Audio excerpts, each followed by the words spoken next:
Please note that this content is for adults only. Viewer discretion advised. If you haven't yet, hit the subscribe, like, and share.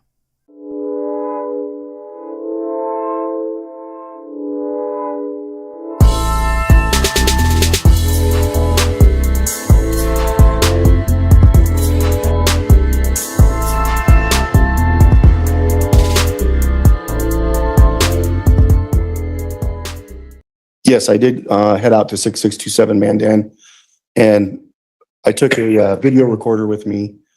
And due to the complexity of the scene, it's hard to sit down in a report and put down cardinal directions to tell you that this house generally faces north.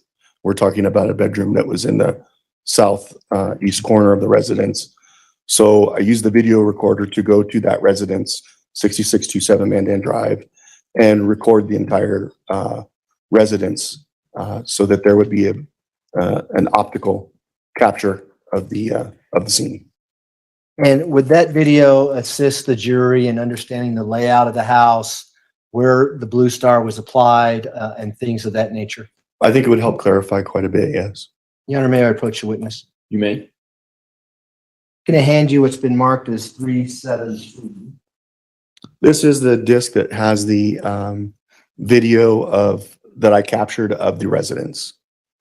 And does that actually depict the entirety of the video that you took on March 25th, 2020 of 6627 Mandan Drive? Yes, this includes the entirety of that video. This is the gate that leads to the backyard of 6627 Mandan.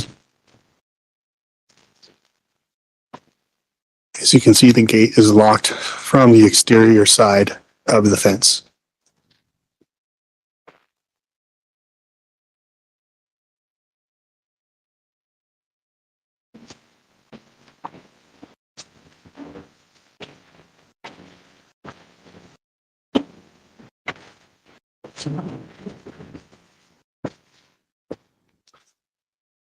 This is the front entry into 6627 Mandan Drive. This would be from the front door. This is the upper level of the home. There are two bedrooms, a kitchen and living room area, and a sliding glass door to the backyard. And then the laundry room area, which exits into the garage for this residence.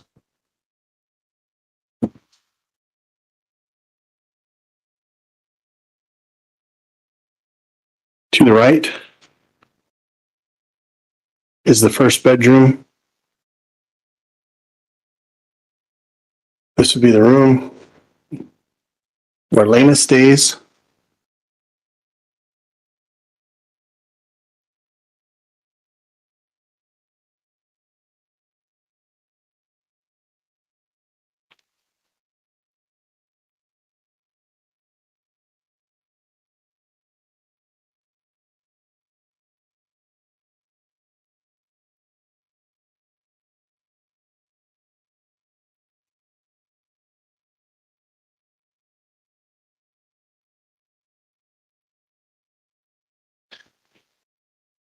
So you enter the front hallway.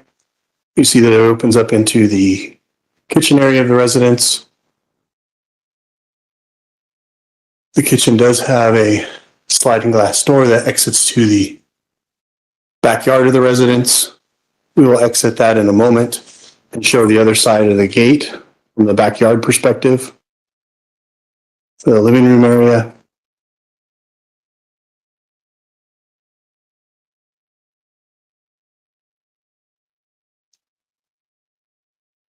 Our main hallway.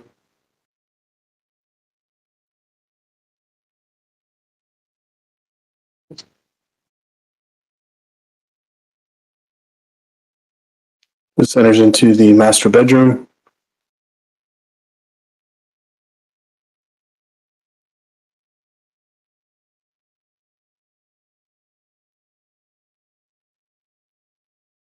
Which has an attached bathroom and walk-in closet area.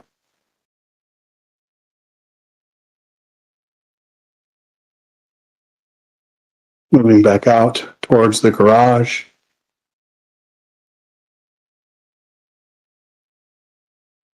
The area in front of you is the laundry area. We'll move into the garage.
Since we're in the garage, I will start with some points of interest.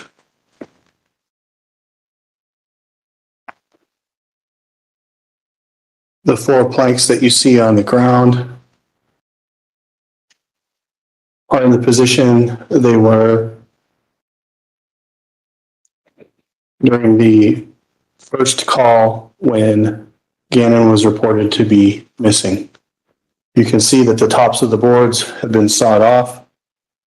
These were collected after a blood reagent called Blue Star was used on the ends of the 4 boards that had been cut, and there was a positive reaction. That positive reaction gives us a presumptive that blood was present on those boards. On the garage floor, in the area that we're looking at between the broom, the cord, and the empty space on the floor, there were some Blue Star reactions on the floor in this area. They were in the form of droplets. They were not very large. As we move from the concrete to the stairs, there was a Blue Star reaction on the stair showing a potential possible partial shoe impression that, again, with it being Blue Star, that reaction tells us it's presumptive for blood. Moving up into the laundry area, the tile in the laundry room did have positive reaction to the Blue Star, again telling us the potential presence for blood. They were small hits in the laundry area. Basically, they were droplet size, not much larger than that. If we close the laundry room door to the garage,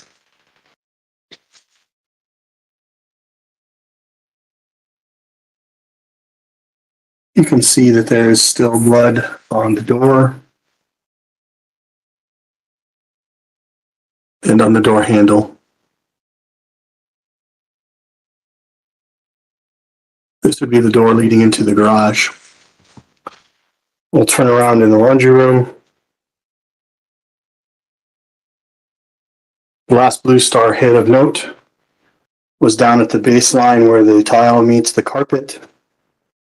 It would be in your right-hand side of the frame where the doorway begins, and that frame for the doorway, there was a hit with the Blue Star agent right where the carpet meets the tile and meets the threshold for the doorway. That hit then led to us moving into the living room area. Again, this was the upstairs living and kitchen room area. You'll see the carpet area here. The carpet area in focus had a reaction to the blue star. The carpet appears ripped in this area. That rip is for checking the underside of that carpet to look for saturation, and there was none found. The stairs were then tested with the blue star reagent. There were positive hits on the stairs. They were small drop patterns, not much larger than a quarter for most of the stains. There was more of a reaction from the blue star, showing that there was heavy cleaning going on. The cleaning reacts with the blue star, but it does not provide an immediate reaction. It provides a slow, illuminating reaction after some time, which indicated to us that there was some cleaning of the stairs and this landing area prior to heading down the stairs. There was luminol reaction on this landing. You can see that the carpet is not in its proper position. That carpet has also been pulled up underneath the carpet to check for saturation stains to the other side, and none were located. The baseboards around this landing did illuminate when the blue star was applied, showing that presumptive reaction for blood. Continuing down the stairs into the basement, blue star was used on the stairs going down. The blue star reacted to the stairs. Again, these were small hits, quarter size, and some significant cleaning. This patch of carpet into the basement illuminated with blue star, showing that there was a lot of cleaning going on in this area. There was a very small single reaction to blue star at the base of the table. That again was about quarter size. As we hit the bottom of the stairs, this is the basement area of the residence.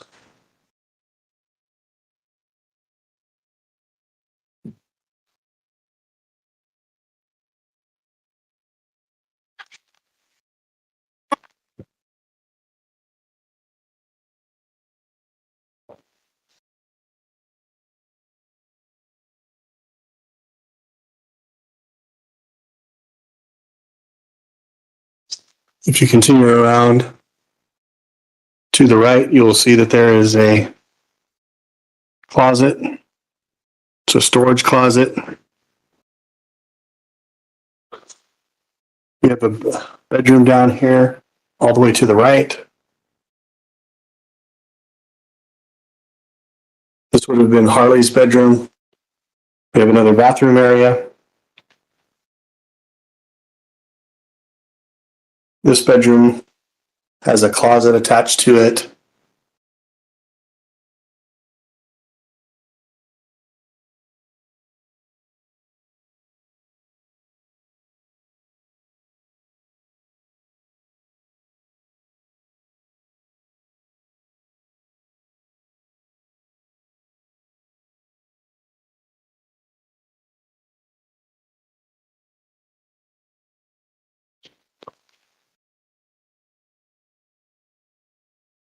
Another storage closet.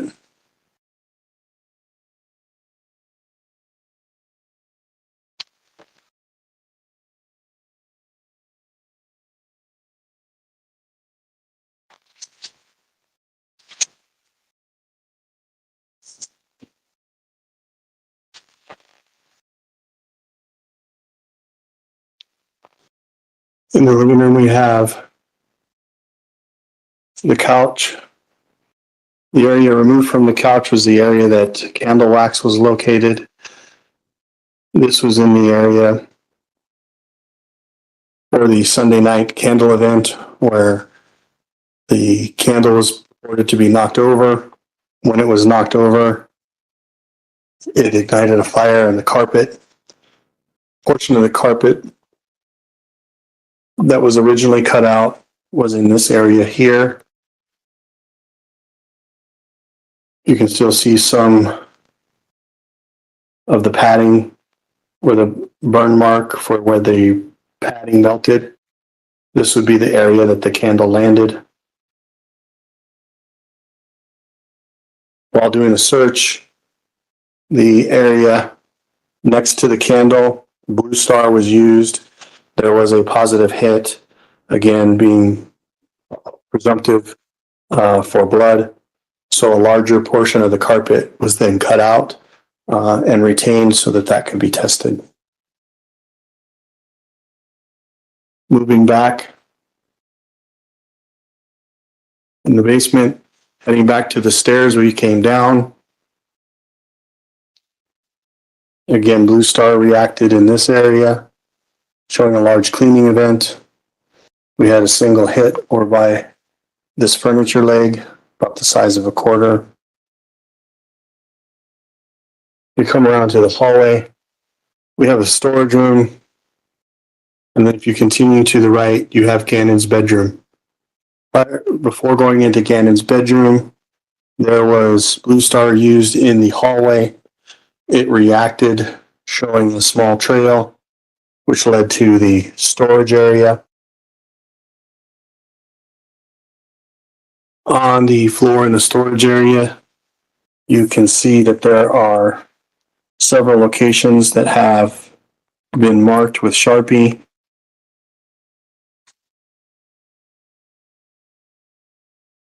Those are areas that were illuminated with Blue Star and showed a presumptive for blood. That blood was present. There is a trail that leads back into the storage room towards the sump pump located in the corner. The trail ending at that box. All these boxes were removed. Blue Star was used on the entire room. It was just this particular trail that has been marked and highlighted that was located. There were no other presumptive positives for blood in the storage room.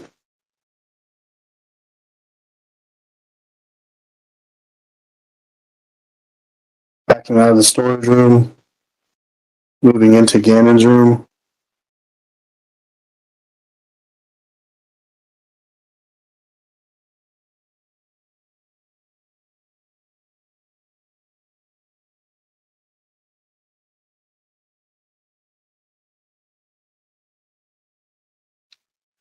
The room is normally set up so that the blue and red table is generally sitting underneath the window.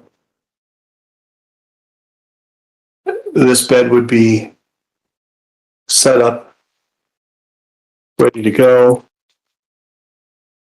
The second bed in the room would occupy this voided location, the southwest corner of the room.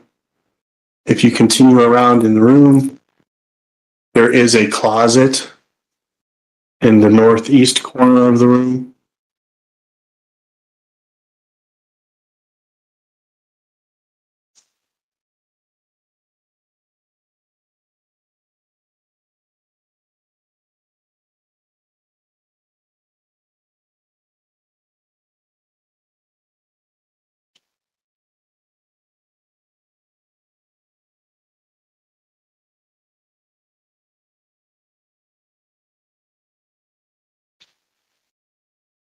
Of note in Gannon's room is the large stain in the southeast corner of the room.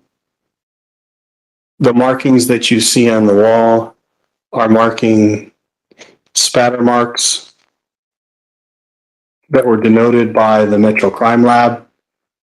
Each of these stickers is indicating a blood spatter pattern that was denoted and documented.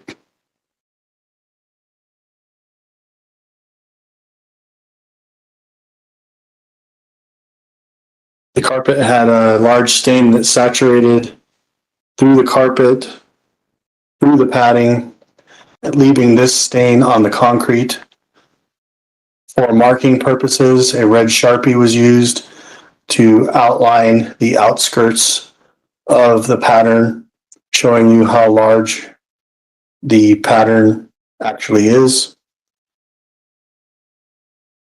Over here, you can see where the carpet and the padding, what they would look like if they were present.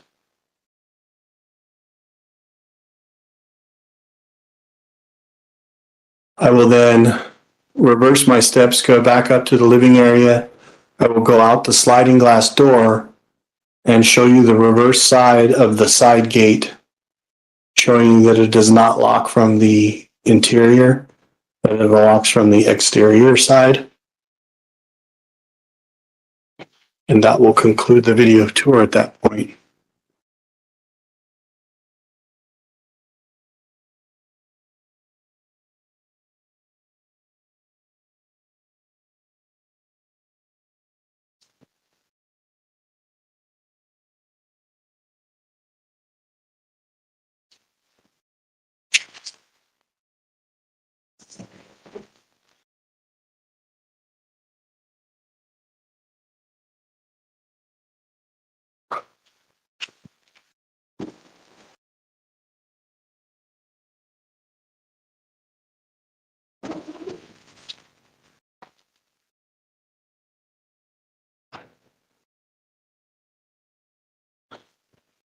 This would be the rear yard of 6627.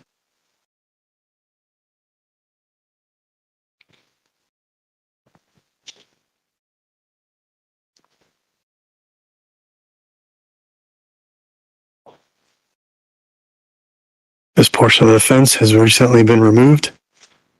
It was not the original position of that fence during our initial walkthrough of the scene.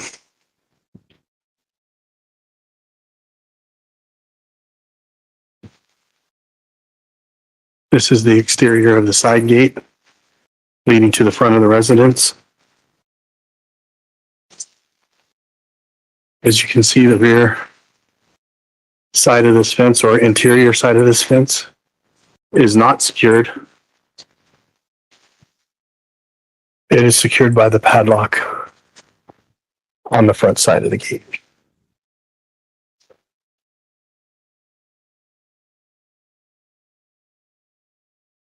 This will conclude the video tour of 6627 Mandan Drive by Sergeant Hubble.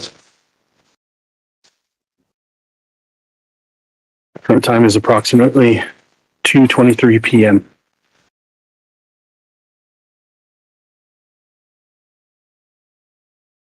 Looks like just a left side profile. That is correct. Any apparent injuries on her at that time that would corroborate what she told you that happened 2 days prior? No, People's 342. Is this right side profile? yes, Are there any apparent injuries on her right side profile that would corroborate what she told you happened 2 days prior? no, 344. What is this, the back of the head essentially? yes, Did you see any injuries that would corroborate soreness to the back of her head that she was reporting to you? I did not. Did you feel any lumps? I did not. Any bruising apparent? No, Any blood? no, In this particular photo, do you see any injuries that would corroborate what she told you occurred 2 days prior? no, 340, what number am I on? 44? 344, thank you. This top of head? yes, Again, same questions. Any apparent injuries in this photo that would corroborate what she told you occurred 2 days prior? no, Any lumps or swellings or blood or bruising? none that I noted. No, 345. So close up of that same scalp. Is this a close-up of this? Yes, Okay. yes. And any injuries noted in the picture of her close-up of the scalp that would corroborate what she told you 2 days prior? No, 346. Is it typical for you to take a look at their hands? in this case, per the search warrant, yes. Okay. As we're looking at, I assume these are Letecia's hands sitting on a table in front of her. That is correct. Were there any injuries apparent on the backs of her hands that would corroborate what she told you occurred 2 days prior? I had noted abrasions and a bruise to her hands. Okay. Those are not necessarily, well, can you see any of those in this particular photograph? I can see an abrasion on her left hand. So point that out using that pointer. Is it sometimes, can it be difficult to determine age of an abrasion on somebody's skin like that? Yes, Can you tell whether something is more fresh or older, generally speaking? it gets, yes and no. It's hard for me. Everybody is so different in how they heal and how injuries present on somebody. So it's really hard for me to say, how long an injury has been there. Okay. Let's go on to 347. This appears to be right hand with palm down on the desk. Is that right? That is correct. Do you see any injuries on this photo that would corroborate what she told you occurred 2 days prior? I see an injury on her pinky. Okay, point that out. So sort of the inside along the edge of the nail, That is correct. 348. What are we looking at in 348? We are looking at a pinpoint abrasion. What can cause a pinpoint abrasion like that? So an abrasion is just, essentially, it's another word for a scrape. So just a superficial injury. So scraping it on a surface, even scratching, those types of things can cause that. Okay. 349. I'm sorry, is that 349 that we have? Yeah, okay.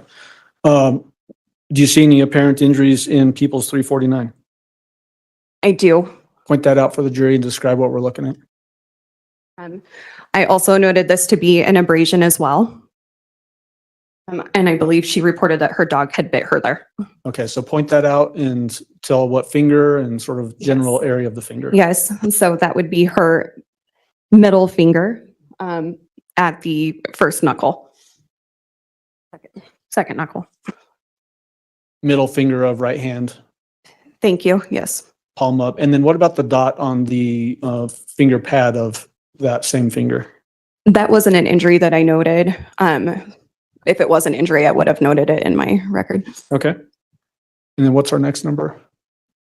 350. Thank you. So this now appears to be left hand. That is correct. Point out any injuries that you see in people's 350.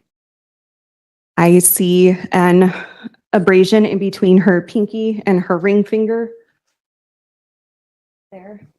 On the knuckle area? On the knuckle area on her left hand, palm down. 351. Is that just a close-up of that? That is a close-up of the same spot.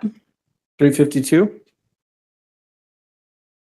That is a close-up with our measurement tool that we use. So we really documented that one very We well. We do. 353. What are we looking at there? We are looking at another abrasion, also on the left hand. Here, So that, at the base of the index finger below the knuckle, essentially. thank you, yes. So as we're looking through those photographs, the only potential injuries that you were able to note on this defendant, were they only on her hands area? That was the only area that was specified in the search warrant. I wasn't able to assess the rest of her body. Okay.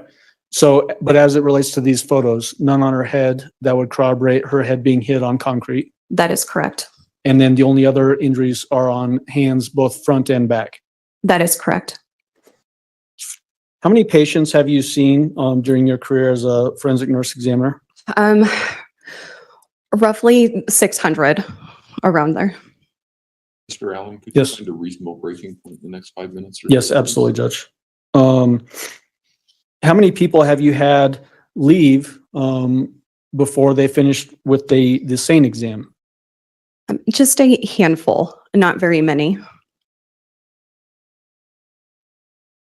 Have you worked with patients who were suffering from some sort of mental health issue that they could not give informed consent to undergo this invasive procedure? I have. How many times has that happened? I would say a handful of times as well. I don't have a specific number. Was there at any point in your interaction with this defendant that you had any concerns about her mental condition, that she was unable to understand things? No, I did not. Did she give you informed consent to undergo this exam that she then didn't participate in? She did. What happens if you are interacting with somebody that is so severely mentally diseased or defective that they can't give informed consent and they're potentially a danger to themselves or others? What would you do? I would notify the emergency room physician. Is there a procedure for that? There is. What is that called? So the emergency room physician, if they were concerned, I would let them know about that and they could place the patient on it, what's called an M1 hold, to be evaluated by a mental health evaluator. Meaning that if somebody was so diseased and defective that they're a danger to themselves or others, that they can't voluntarily leave. Correct. Did this defendant ever get anywhere close to that in your interactions with her? No. What is your lay opinion as to whether Letecia Stauch on January 29th was sane? Your Honor, I'm going to object under People v. Medina. This witness does not have the foundation to say whether or not he's. I understand. I'm going to allow her to provide her testimony. I think she does have some expertise. She does have some ability to, or has had some ability regarding other patients. So I'm going to allow overruled. What is your opinion as to her sanity? I believe she was sane and consentable to my exam at the time that I saw her. And this would have been 2 days after her stepson went missing and she was purportedly sexually assaulted. That is correct. Thank you. That's all I have.